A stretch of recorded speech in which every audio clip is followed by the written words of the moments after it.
The crystal chamber floated in space like a jewel, catching the light of distant stars. Inside, representatives from 47 different species waited. Some had scales, others had fur. Some breathed oxygen, others needed different gases pumped into their sections of the Great Hall. They were the Galactic Council, and they had ruled this part of space for 10,000 years. Ambassador Marcus Chen walked into the chamber alone. He wore a simple black suit, Earth style, with a small blue and green pin on his lapel, showing his home planet. His hair was gray at the temples, and his face carried the lines of someone who had seen much in his 50 years. He carried no weapons, no guards, no entourage. Just a simple data pad with humanity's petition for council. Membership. The other petitioners that cycle had brought hundreds of diplomats, massive delegations that filled entire wings of the station. They had warships waiting in orbit, shows of force to prove they deserved a voice. Humanity sent one man. Speaker Vexter looked down at Chen from his elevated platform. The Saurian was massive, 12 feet tall, with dark green scales and eyes like a crocodile. His mouth was filled with teeth meant for tearing meat. He was the most powerful being in the council, and he made sure everyone knew it. The human representative may approach, Vexter said, his voice booming through the chamber. Several species in the gallery made sounds that Chen's translator identified as laughter. Chen walked to the center of the floor. The polished surface beneath his feet was some kind of crystal that showed the stars below. It was meant to intimidate, to make petitioners feel small under the weight of the galaxy. Chen simply opened his datapad and began to speak. Honorable council members, I come before you representing the United Human Government. We seek membership in this council as equals, to contribute our knowledge and receive the benefits of galactic cooperation. Earth has a population of 11 billion, with another 4 billion across our colonies in the Sol system. We have achieved faster-than-light travel, quantum computing, and fusion power. We believe we meet all the requirements outlined in the Council Charter for Silence. The word came from Councillor Jacqueline, who stood suddenly from his seat. The Krolix was a terrifying sight. 4 arms, each ending in claws. A body covered in chitinous armor that looked like it could stop bullets. His species was known throughout the galaxy as warriors, and they controlled the Council's military committee. Chen stopped speaking but didn't step back. He simply looked at Jacqueline with calm eyes. You speak out of turn, primitive, Jacqueline snarled. His translator made his voice sound like grinding metal. Your kind has no voice here until we grant it. You have existed in space for barely a century. My people had conquered 10 systems before your species learned to write. Chen remained quiet for a moment, then spoke carefully. Council Protocol 47B states that all petitioners have the right to address the Assembly without interruption. I am simply following established procedures. The chamber went silent. Several council members shifted uncomfortably. The human was right, technically, but no one challenged the Krolix. They were too powerful, too dangerous. Chakrana's eyes narrowed. He stepped down from his platform, all 4 arms flexing. The floor shook slightly with each step as he approached Chen. The human stood his ground. Though he had to look up at the massive alien, the top of Chen's head barely reached the Kralix's chest. You dare quote protocol to me? Jakran's voice was low and threatening. You come here with no fleet, no army, no power. And you think ancient words will protect you? I think Chen said quietly that the law should apply to everyone equally. That's what a council is supposed to be. The first blow came so fast that most of the gallery didn't see it. Yokran's upper right arm struck Chen across the face, enhanced strength behind it. The human flew backward, hitting the crystal floor hard enough to crack it. Blood began to pool beneath his head. Chen tried to get up, got to his knees.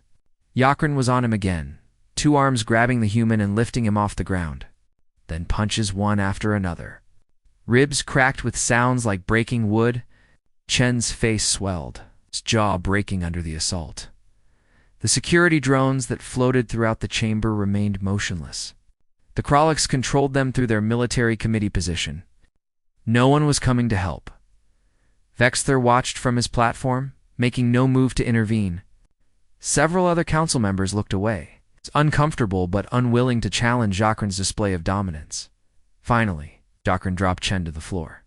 The human lay there, gasping for air through damaged ribs, blood running from his nose and mouth.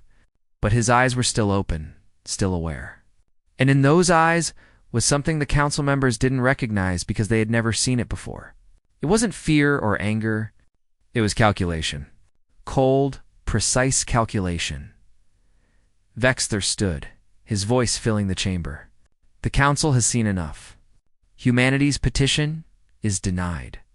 You are not ready for galactic society. You have 1 standard year to accept vassal status under the Krolix hegemony. If you refuse, your system will be quarantined. No trade, no contact, no travel beyond your star. You will be alone. Chen pushed himself up slowly, painfully. He got to his knees, then his feet swaying slightly. Blood dripped from his chin onto his black suit. He wiped his mouth with the back of his hand, looked at the blood, then looked directly at Vexler. You have made a mistake, Chen said. His voice thick from his broken jaw, but still clear enough to understand. Then he reached into his jacket with shaking hands and pulled out a small communicator. His fingers, 2 of them clearly broken, managed to activate it. Admiral, he said into the device, implement protocol Carthage. Full authorization. Sierra Tango 1. There was a brief pause. Then a woman's voice came through, professional and cold. Confirmed. Protocol Carthage is now active. All assets are released. Chen put the communicator away and began limping toward the exit. Each step looked agonizing, but he kept his back straight.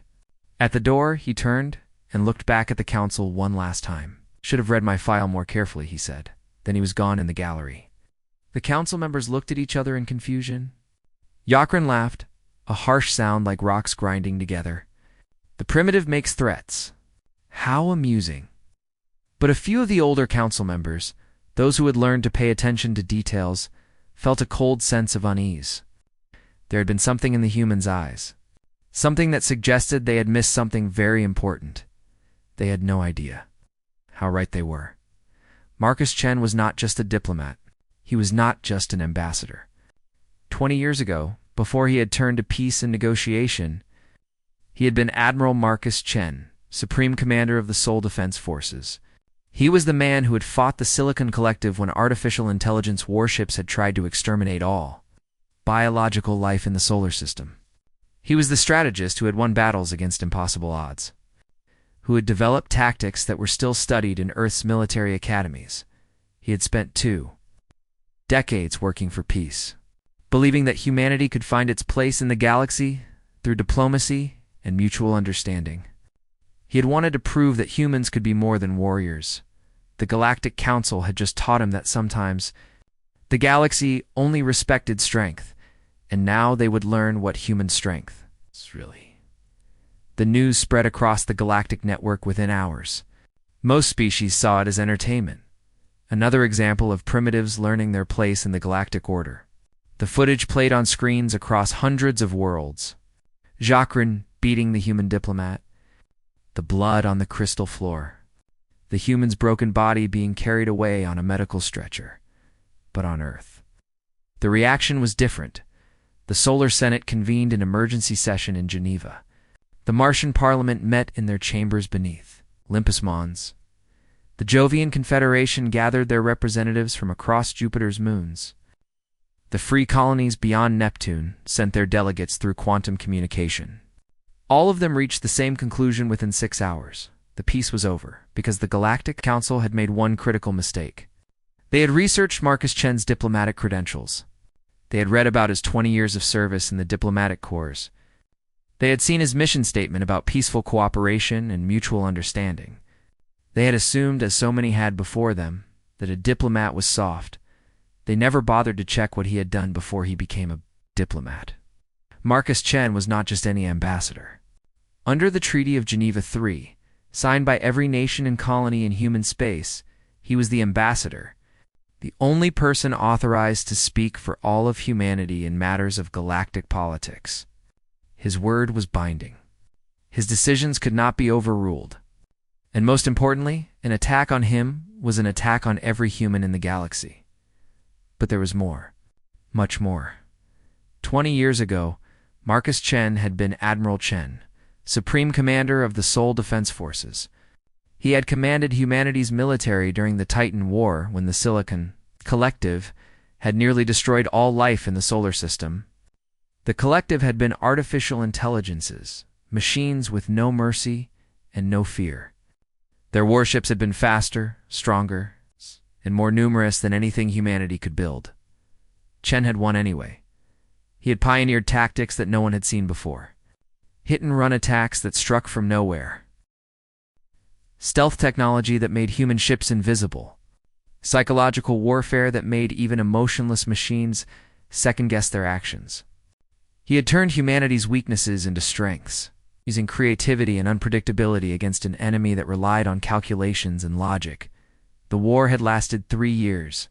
By the end, the Silicon Collective was destroyed, and Admiral Chen was the most decorated officer in human history. He could have ruled Earth if he had wanted to. Instead, he retired from military service and became a diplomat, hoping to use his skills to build bridges instead of burning them. For 20 years, he had worked for peace. Now, lying in the medical bay of his ship with 3 broken ribs, a fractured jaw, severe lacerations, and internal bleeding. He authorized the release of his military files to the Galactic Network. The files were extensive. Battle reports from the Titan War, tactical analyses, strategic innovations. Video recordings of battles where human fleets, outnumbered 10-1, had destroyed enemy formations with minimal losses. Psychological profiles that showed how Chen thought, how he planned, how he won. It took several hours for the information to spread through the network. When it did, the reactions varied wildly. Some species dismissed it as propaganda. Battles against machines were not the same as battles against living beings, they said. But others, the older species with longer memories, began to feel a cold sense of dread. One particular battle recording caught attention across the galaxy. It was called the Battle of Titan's Shadow, the final engagement of the war.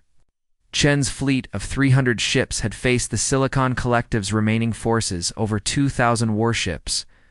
The tactical computers of both sides had calculated human defeat with 9.7% certainty. Chen had won in 42 minutes. The recording showed human ships moving in patterns that seemed random but were perfectly coordinated. They had appeared from stealth, struck vital targets, and disappeared before the enemy could respond. They had used the gravity of Titan itself as a weapon, slingshotting around the moon to achieve impossible velocities. They had broadcast false signals that made the enemy fleet shoot at ghosts. While real ships killed them from behind, it wasn't just a victory. It was art, deadly, terrifying art now. Analysts across the galaxy were rewatching that battle and others like it, comparing them to current Galactic Council military doctrine. The conclusions were disturbing. The Council fought wars through attrition. They built massive fleets and threw them at enemies until one side ran out of ships. It had worked for 10,000 years because they had always been the side with more ships. But humanity didn't fight that way. They fought to win, not to outlast. And Marcus Chen was the master of that philosophy. On Earth, Admiral Sarah Okonkwo stood in the command center of the Solar Defense Headquarters. Deep beneath the Swiss Alps, she was 52 years old, a veteran of the Titan War and Chun's former second-in-command. When she had heard about the assault, she had cried, not from sadness, but from rage. Now she stood in front of a massive holographic display showing every military asset humanity possessed. It was far more than the Galactic Council knew about. Much more. All fleet commanders, she said, into the secure network that connected every human warship in space. This is Admiral Okonkwo. Protocol Carthage is now active. You know what that means? You know what we're going to do? Spin up your FTL drives. Activate your stealth systems. We are going to war. Across human space, from Earth to Mars to the outer colonies, warships began to move. They were smaller than Council vessels, more compact and efficient, but they carried weapons that the Council had never seen. Technologies developed in the desperate years of the Titan War. when survival meant innovation or death. Stealth systems that bent light and absorbed sensor waves. Railguns that could accelerate projectiles to significant fractions of light speed. Missile swarms controlled by quantum-entangled targeting computers that made jamming impossible. Fusion reactors miniaturized to the size of a cargo container, providing power that council ships needed entire decks to generate. And there were the special forces. The ghost teams that had been training for decades.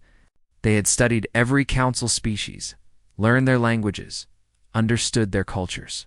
Now they moved toward their targets, invisible and patient. The Council's monitoring stations around human space were the first to die. Over 200 stations, each with crews of 20 to 50 beings from various species. They didn't die violently. They simply went silent over the course of 3 days. Their crews vanished without a trace. It's taken by human commandos who moved through Council technology, like it was made of paper by the time the Council realized what was happening. The stations were empty, and their communication equipment was in human hands. Every message, every report, every strategic assessment that had passed through those stations for the last 50 years was now in human intelligence databases. COUNCILOR Jacqueline, still celebrating his dominance over the human diplomat, received the first reports with amusement. So the humans were throwing a tantrum. It didn't matter. He commanded the largest military force in the Council, the Krolix hegemony's war fleets. Millions of soldiers, thousands of ships. Weapons that could crack planets. He assembled a punitive fleet of 500 warships. It was massive overkill, enough firepower to sterilize the entire Sol system. He would teach humanity the price of defiance. He would show the galaxy what happened to those who challenged the Council. His flagship, the Dominator, was 3 kilometers long and carried enough weapons to fight a small war by itself. As his fleet gathered and prepared to jump to Sol, Jacqueline recorded a message to be broadcast to Earth. "Humans," he said, all 4 arms spread wide in a gesture of contempt. "You have been judged and found wanting. Your civilization ends now. Submit to the Krolix hegemony, and some of you may be allowed to survive as servants. Resist, and every human world will burn." The fleet jumped. They arrived in the Sol system, expecting terror and chaos. They found nothing. Earth was there, blue and green and beautiful, but its orbital habitats were dark. Mars showed no signs of activity. The asteroid belt mining operations were silent. It was as if humanity had simply abandoned their home system. Jacqueline ordered a full sensor sweep. His tactical officers worked quickly, scanning for any sign of human presence. Then one of them went very still. "Commander," the officer said, his voice shaking, "we have contacts. Multiple contacts. They're all around us." The human fleet decloaked as one, appearing from nowhere in a sphere around the Krolix formation. Smaller ships, faster ships, ships that shouldn't have been able to hide from Council sensors. And they were already firing. The Battle of Sol lasted 20 minutes. Jacqueline watched from his command throne on the Dominator as his tactical displays lit up with targets. The human ships were everywhere, moving in patterns that made no sense. They weren't forming battle lines or defensive formations. They were swarming like insects, like predators circling wounded prey. All ships opened fire. Jacqueline roared. "Show these primitives the power of the Krolix." The Krolix fleet fired, their weapons lighting up space with enough energy to vaporize small moons. But the human ships weren't where the targeting computers said they should be. They moved with impossible agility, their smaller size and advanced engines, letting them dodge between weapons fire that would have destroyed larger vessels. Then the humans fired. Backed railgun rounds traveling at incredible speeds punched through Krolix armor like it was tissue paper. Each projectile carried so much kinetic energy that it didn't need explosives. The impact alone was enough to tear ships apart from the inside. One Krolix cruiser took a hit to its reactor and simply ceased to exist. Becoming a brief new star in the darkness, missiles followed, thousands of them. Each one independently guided by systems that the Krolix couldn't jam or fool. They didn't target the strongest parts of ships. They found weak points, joints in armor, exhaust ports, sensor arrays. They struck with surgical precision, crippling rather than destroying, leaving enemy ships drifting and helpless. Admiral Okonkwo watched the battle from her command ship, the carrier called Retribution. It was hidden behind one of Jupiter's moons, coordinating the attack through quantum-entangled communication that was impossible to intercept or disrupt. Her face showed no emotion, but inside, she felt the cold satisfaction of a plan executed perfectly. Hunter Groups 3 and 7. Enemy flagship is attempting to withdraw, she said calmly. Intercept and disable. I want Jacqueline alive.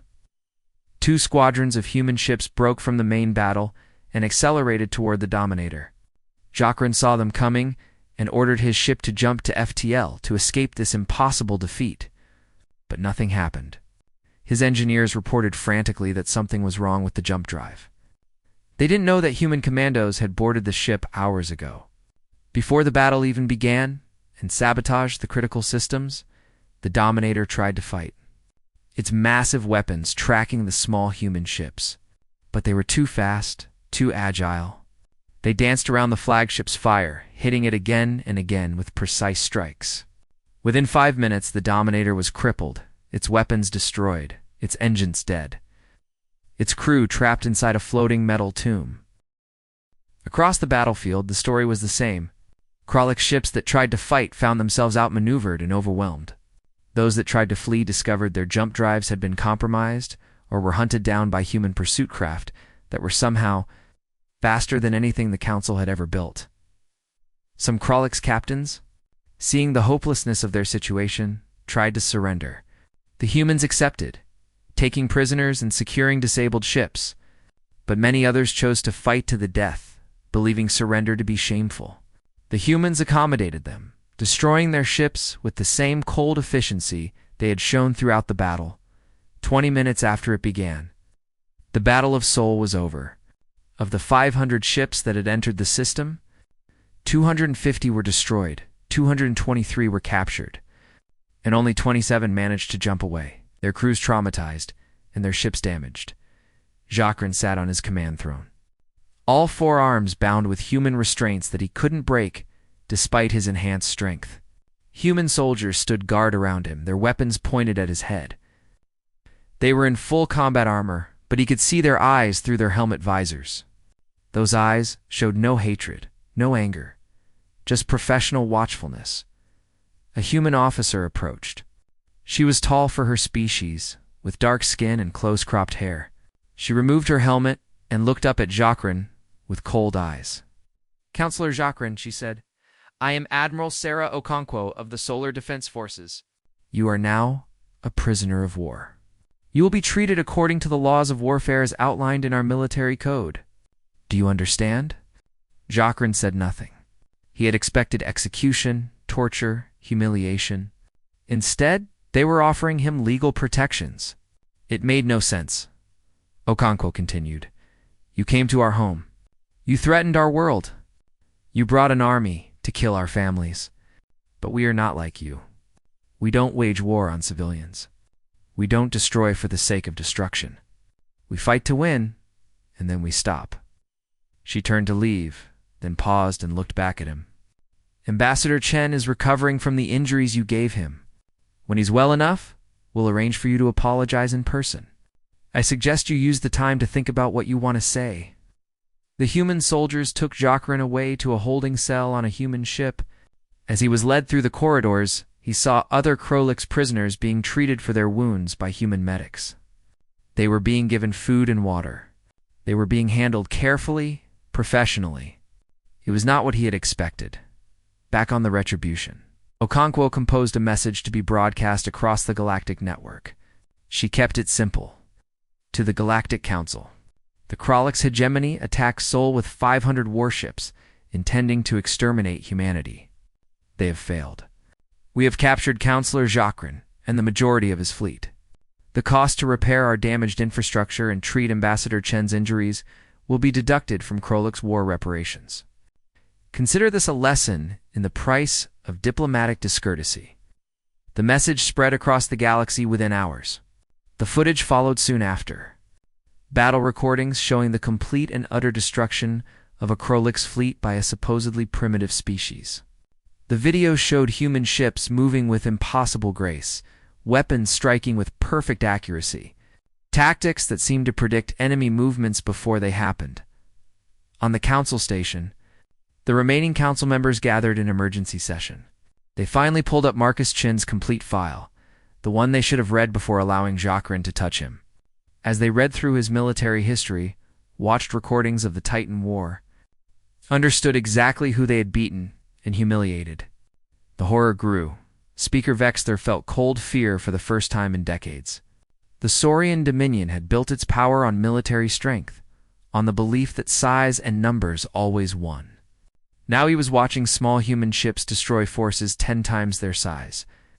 Everything he believed about warfare was being proven wrong, but it was. Counselor Thalrix from the Viridian Collective who spoke the truth that everyone was thinking. The Viridian were a peaceful species, traders and scholars who had joined the council for protection rather than power. We attacked their ambassador, Thalrix said quietly, his translator making his crystalline voice sound like wind chimes. We beat him, humiliated him, threatened his entire species. And what did they do? They defended themselves, yes. They destroyed a fleet that came to kill them, yes. But they took prisoners. They offered medical care. They followed rules of war that we didn't even know they had. He looked around at the other council members. Do you understand what that means? It means they could have done much worse. It means they chose not to. And it means that if we continue to treat them as enemies, they might stop choosing mercy. Vexler wanted to argue, wanted to call for more fleets, bigger armies, overwhelming force. But he looked at the battle recordings again and knew it wouldn't matter. The humans had been outnumbered 5-1 and had won easily. What would happen if humanity sent their full fleet? What would happen if they stopped being defensive and became aggressive? The Saurian Dominion had 3,000 ships. It seemed like a lot until you watched human tactics and realized that numbers didn't matter. When you couldn't hit your enemy and they could hit you every time? Emergency proposal, Vexler said, his voice lacking its usual confidence. I move that we invite Ambassador Chen to return to the council for further discussions. Peaceful discussions. Several council members made sounds of agreement. A few others, those whose species had sided with the Krolix, remained silent. They were already calculating how to distance themselves from Grox's failure. But in the back of everyone's mind was the same thought. They had made an enemy of a species that fought like nothing they had ever seen. A species that had sent their greatest military commander as a diplomat, hoping for peace. A species that, even when attacked, showed restraint and mercy. If humanity chose to continue this war, the council might not survive it. And based on what they had just witnessed, they would have no one to blame but themselves. Speaker Vexler refused to accept defeat. The destruction of the Krolix fleet was humiliating. But the Saurian Dominion had not survived for 10,000 years by backing down when challenged. He saw humanity's victory not as a lesson, but as a threat to everything the council represented. If one primitive species could defy them and win, what would stop others? He called for a coalition. 3 other major council species joined him. The Viraxian Concordat, masters of biological warfare. The Keltheran Empire, whose heavy cruisers were considered the most powerful warships in the galaxy. And the Zephyros Republic, who controlled the most advanced sensor technology known to council science. Together, he assembled a fleet of 2,000 warships. It was the largest military force gathered in over 500 years. Every ship was crewed by experienced warriors. Every captain had fought in multiple campaigns. Every weapon system was tested and proven. This was not a punitive expedition. This was an extermination fleet. Marcus Chen, still recovering, but able to walk without assistance, reviewed the intelligence reports in his quarters on Earth. His jaw had been reconstructed with medical nanites. But it still ached when he spoke. His ribs were healing, but every breath reminded him of Jacqueline's fists. They still don't understand, he said to the holographic image of Admiral Okonkwo. They think this is about ship counts and firepower. Okonkwo nodded. The coalition fleet is gathering at Drakethal. Intelligence says they'll be ready to move in 2 weeks. Do we hit them before they're organized? Chen shook his head. No, let them come. Let them think they have a chance. He pulled up a star chart showing human space and the surrounding council territories. While they focus on us, we activate Phase 2. For decades, human intelligence operatives had been spreading throughout council space. They didn't spy in the traditional sense. They became teachers, engineers, merchants, artists. They built relationships, earned trust, and learned about the cultures they lived among. Most of them had been born and raised in council space, children of the original scouts who had made first contact. They were perfectly placed, perfectly invisible. Now, all of them received the same encrypted message. It was time. The information dumps began simultaneously across hundreds of worlds. Secret files, classified documents, financial records that showed decades of corruption and exploitation.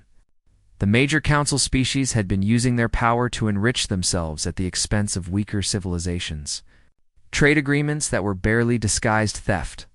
Protection treaties that were really extortion. Entire species kept in poverty so the powerful could maintain their control. 23. Minor council species received these documents through secure channels. They also received something else. Intelligence packages showing coalition fleet movements, economic vulnerabilities, political pressure points. And most importantly, they received an offer. Humanity would support them. Not as vassals, not as subordinates, but as genuine equals. Technology sharing, mutual defense, fair trade agreements. Everything the council had promised but never delivered. The rebellions started within days. Not violent uprisings, but coordinated political movements. Strikes that shut down critical industries. Protests that filled capital cities. Demands for reform, for representation, for justice. The major council species found themselves fighting fires on dozens of worlds while trying to maintain the coalition fleet. Meanwhile, the coalition prepared to jump into human space. They chose New Harmony, a colony world with 200 million human inhabitants, as their target. It was far from Sol, lightly defended according to council intelligence. Destroying it would prove humanity's inability to protect its people and would break human morale.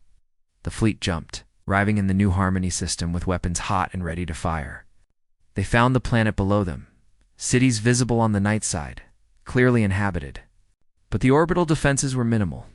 A few scattered satellites, some old defense platforms. Nothing that could stop 2,000 warships. Admiral Kashar, commanding the coalition fleet from his Kelthar heavy cruiser, allowed himself a moment of satisfaction.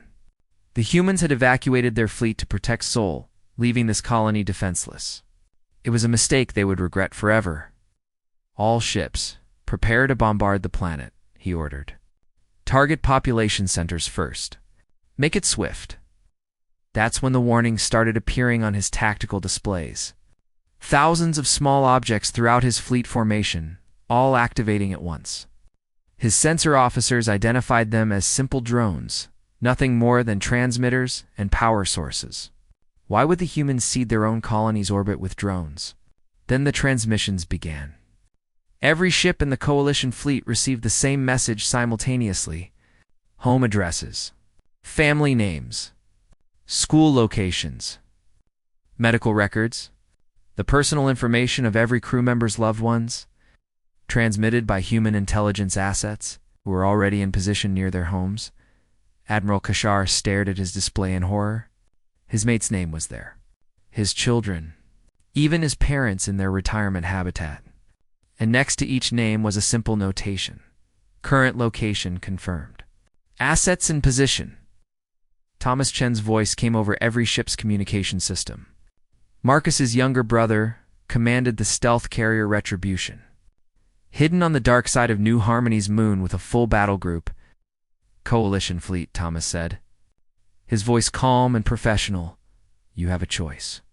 You can fire on this colony and kill 200 million civilians. If you do, your own families will die within the hour. Not from orbital bombardment or missiles. Our people will walk into their homes and schools and hospitals, and your families will simply disappear. You'll never find them. You'll never know what happened to them." He paused, letting that sink in. "Or you can go home. Protect what actually matters to you. You have 10 minutes to decide." The coalition fleet broke apart. Some captains, true believers in Council's superiority, prepared to fire anyway. But others, suddenly aware of what they would be sacrificing, broke formation and jumped back to their home systems. Arguments erupted over command channels. Some ships tried to enforce discipline by firing on deserters. The coalition's unity shattered without a shot being fired at them. The 100 or so ships that remained loyal, that were willing to trade their families for military victory, learned why they should have run. The human fleet that had been hiding near the moon revealed itself and attacked. The battle was brief and one-sided. None of the loyalist ships survived. Across Council space, the political situation deteriorated rapidly. The 23 minor species who had received human support began formally declaring independence or demanding massive reforms.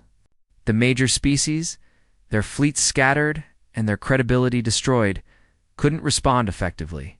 They were fighting a war on every front and losing all of them. On Drakethal, the Saurian Dominion's fortress world, Speaker Vexther watched his power crumble. The coalition fleet was gone. His allies were facing rebellions, and the humans had achieved it all without destroying a single populated world. They had fought with one hand behind their back, showing restraint even in war. That restraint was somehow more terrifying than brutality would have been. It meant the humans were in complete control. It meant they could have done much worse, but chose not to. It meant that if pushed further, they might stop holding back. Vexther finally did what he should have done weeks ago. He opened Marcus Chen's complete military file and read it from beginning to end. He watched every battle recording, read every tactical analysis, studied every innovation that Chen had pioneered. By the time he finished, he understood.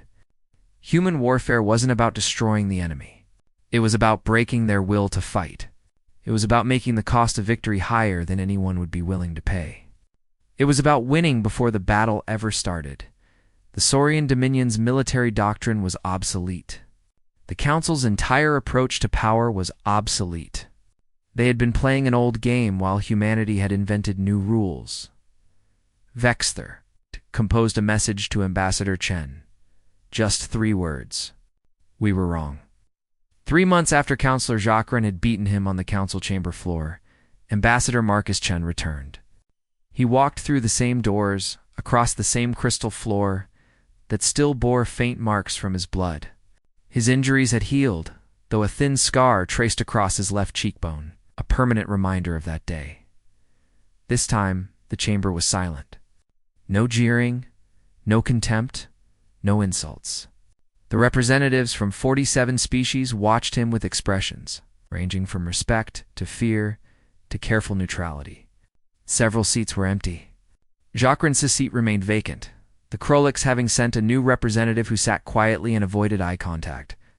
Vexter's seat was also empty. The former speaker had resigned in disgrace, replaced by a younger Saurian who looked at Chen with obvious nervousness. Chen walked to the center of the chamber. He carried nothing but himself and his words. No guards, no weapons, no data pad. He stopped at the exact spot where he had fallen 3 months ago. 3 months ago, Chen began, his voice clear and steady. I came here seeking peaceful integration into galactic society. I spoke of cooperation, of mutual benefit, of building something better together. I was beaten for my words. I was told that humanity knew nothing of power, that we were primitives who should accept our place beneath you. He turned slowly, making eye contact with different council members as he spoke. You were right about one thing. We didn't need to understand our place in the galaxy. We do now, Chen gestured, and holographic displays appeared throughout the chamber. They showed the current state of council space. 23 former minor species now operating as independent nations, most with mutual defense agreements with humanity. The Krolix hegemony reduced to a fraction of its former territory, paying war reparations. The Saurian Dominion's military in disarray, its fleet scattered and demoralized. Trade routes throughout the region now operating under human-mediated security agreements. Oh, place, Chen continued, is not beneath you. We are not your servants. We are not your vassals. We are not your victims. We are your equals, whether you acknowledge it or not. The new Saurian speaker, whose name was Dalmeth, spoke carefully. Ambassador Chen, the Council recognizes that mistakes were made. We acknowledge that humanity was treated unfairly. We are prepared to discuss reparations, trade agreements, and formal apologies. What we want to know is what humanity's ultimate goal is. What do you want from us? Chen smiled slightly. It wasn't a cruel expression, but it wasn't entirely friendly either. We want exactly what we wanted 3 months ago. A seat at this table. Equal representation. Equal voice. Equal respect. Nothing more, nothing less. Counselor Thalrix from the Viridian Collective stood. The crystalline being's form caught the light from the chamber's windows, casting rainbow patterns across the floor. Ambassador Chen, I must ask the question that many here are thinking. After everything that has happened, after the violence done to you and the military victories your people have achieved, why do you still want to join this council? You could easily form your own alliance with the species you have freed from our control. You could rule over us if you wished. Why seek membership in an institution that harmed you? Chen was quiet for a moment, considering his answer. Because ruling over others is not the same as working with them. Because building something on the foundation of fear and conquest never lasts. Because despite its flaws, this council represents an ideal that's worth fighting for. Not the council as it is, but the council as it could be. He walked closer to the gallery where the council members sat. For 10,000 years, you have maintained order through military superiority and political domination. The strong ruled, the weak served, and everyone accepted it because there was no alternative. But that system is fragile. It only works as long as no one powerful enough to challenge it chooses to do so. Chen gestured to the holographic displays again. Humanity is powerful enough to challenge it. We have proven that. But we don't want to replace your system with our own version of the same thing. We want to help build something better. A council where power comes from cooperation instead of coercion. Where small species have the same voice as large ones. Where disputes are resolved through law and negotiation instead of threats and violence. Idealistic words, said a counselor from the Viraxian Concordat, his translator making his voice sound skeptical. But why should we believe them? You have shown us your military might. You have humiliated the strongest among us. How do we know you won't simply become the new dominant power, replacing us at the top of the hierarchy? Chen nodded, as if he had expected the question. Because we had the chance to do exactly that, and chose not to. When the coalition fleet broke apart at New Harmony, we could have pursued them to their home worlds. We could have conquered them while they were weak and divided. Instead, we let them go home. When we captured Jakran and his officers, we could have executed them, or displayed them as trophies. Instead, we treated them according to our laws of war and returned them to their people. He paused, letting that sink in. Every time we had the opportunity to abuse our power, we chose restraint. Not because we're weak, but because we understand something you seem to have forgotten. Power without wisdom is just violence. Victory without honor is just murder. Strength without mercy is just tyranny. The chamber remained silent. Several council members looked uncomfortable, confronted with truths they had avoided for centuries. Chen continued, I won't pretend humanity is perfect. We're not. We've fought wars among ourselves. We've made mistakes, committed atrocities, failed our own ideals more times than I can count. But we've learned from those failures.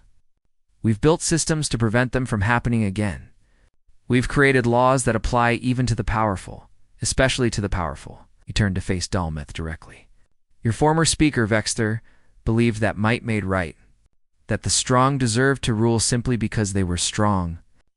That philosophy is what allowed Jakran to beat me on this floor while everyone watched and did nothing. Not because they agreed with him, but because they were afraid of him. Chen touched the scar on his cheek. This is what your old system cost? The blood of someone who came in peace, spilled because power was more important than justice. I'm standing here now, alive and healed, because my people value both power and justice. We became strong enough that no one could do this to us again. And we remained just enough that we didn't use that strength to become monsters. Dalmuth stood, his large frame dwarfing the human below. But there was no threat in his posture, only a kind of sad acceptance. Ambassador Chen, the Saurian Dominion, formally apologizes for the assault upon your person. We acknowledge our failure to protect diplomatic immunity and our complicity in allowing violence to occur in this chamber. We support your petition for full council membership. One by one, other species stood and added their support. The Viridian Collective, the Keltheran Empire, even the Krolix representative, speaking quietly, acknowledged that humanity had earned its place. The vote was called. It was unanimous. Humanity became the 48th member species of the Galactic Council, with all rights, privileges, and responsibilities thereof.